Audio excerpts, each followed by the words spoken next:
I could not believe Bush even mentioning Vietnam, especially when it pertains to keeping our troops there.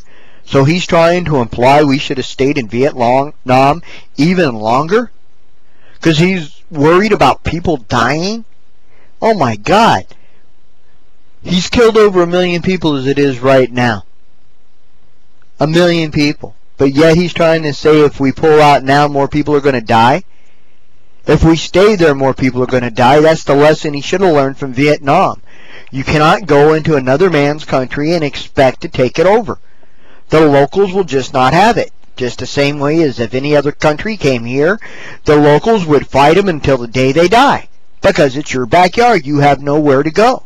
You're not going to accept an intruder from another country telling you what to do, policing your streets.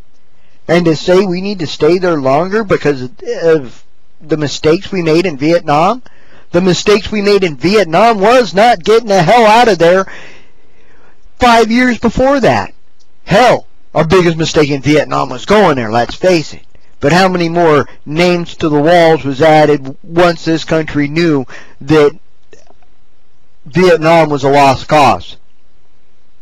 It's just the Republican Party trying to save face when it comes to Iraq. Utilizing Vietnam, that's pretty pathetic. Pretty ignorant too, especially when you use lies in your speech that people will call you on, and I'm one of them. That Cambodia little escapade you're talking about, we were still in country. Oops. Should have done your homework, boy. Now what gets me about the Republican Party is the way they're utilizing our troops. They try to tell somebody like me that actually is a vet that I'm not loyal to our troops. But who's the one that cuts their medical spending when they come back wounded? Talk about coming back wounded. How about the Republican Party utilizing a dismembered vet to push for an expansion of war in the Middle East?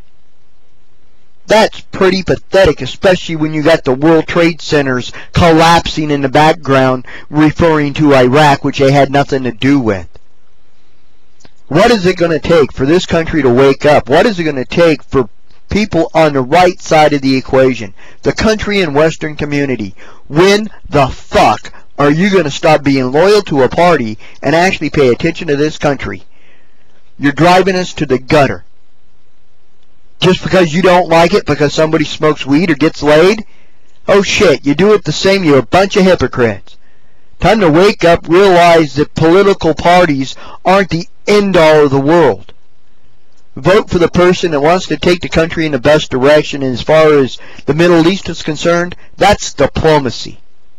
And I don't see anybody in the Republican side of the equation even mention diplomacy.